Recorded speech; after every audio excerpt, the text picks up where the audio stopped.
Jillian Vesey, also known as Pixielocks, isn't the person you think she is. Today I will be proving how manipulative and hypocritical she is by using her own videos that she's accumulated over 10 years. Pixielocks is a Canadian YouTuber who started focusing on alternative fashion in 2014. She was always open with her mental health, but this became her downfall. In 2020, Jillian's channel started to shift after she came out with dissociative identity disorder. Shortly before that, Jillian had been diagnosed with borderline personality disorder. Ironically, she made a video about Trisha Paytas, saying she was exploiting mental illness. Jillian calls out Trisha for things that she would later go on to do. Literally has a close-up selfie of herself like crossing her eyes.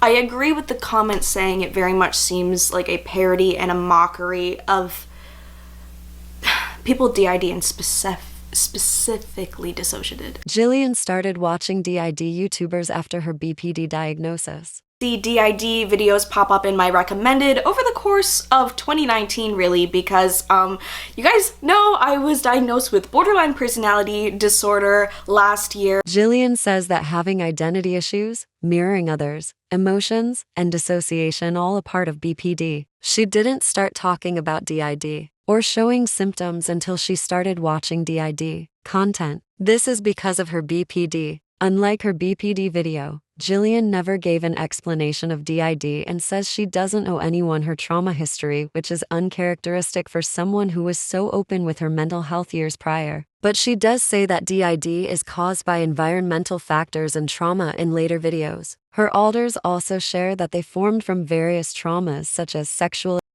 psych ward stays, and other traumatic experiences.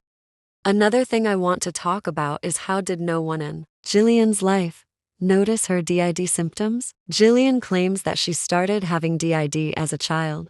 I've had DID since I was probably around 3 years old. How did her classmates, teachers, and friends not notice her acting like a different person? What about her boyfriends not realizing that she was dissociating? Did her family not notice her switching? Jillian even participated in school plays and cosplay competitions. What would happen if she switched into an alter that doesn't know how to drive? Why doesn't she ever switch while she's around others? How is she able to keep an involuntary reaction at bay in public? Why would someone with DID be so defensive about having it? Just because they feel like bullying a traumatized person for fun?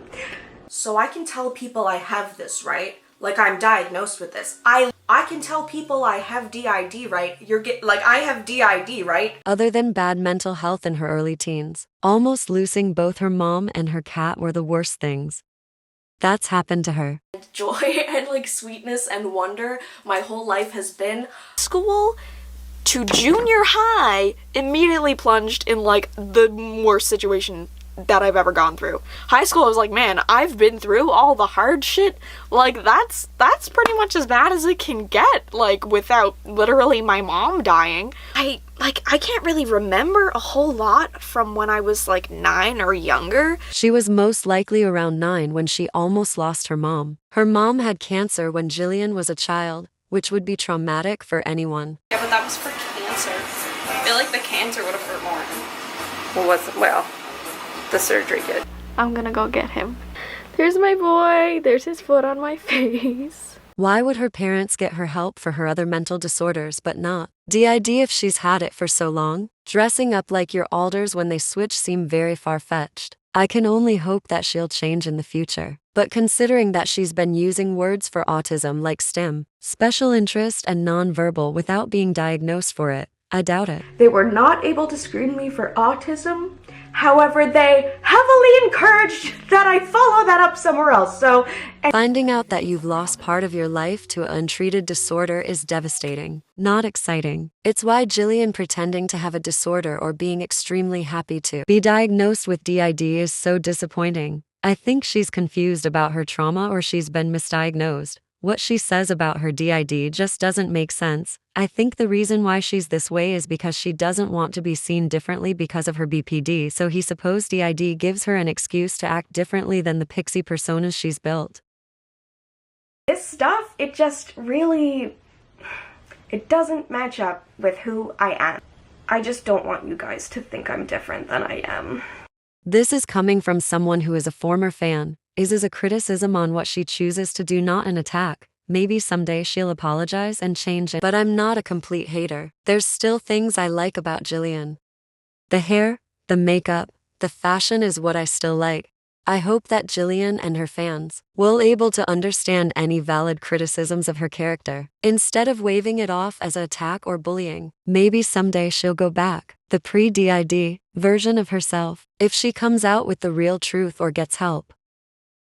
I might even resubscribe. Before I go, there's something I want to say to the fans. I know that it hurts to see someone criticize your favorite YouTuber, but if all these people are making videos about her, then it's likely for a good reason. It's okay to use your critical thinking and question someone's actions. People aren't perfect, and that includes Jillian. People change, and they aren't always what they pretend to be.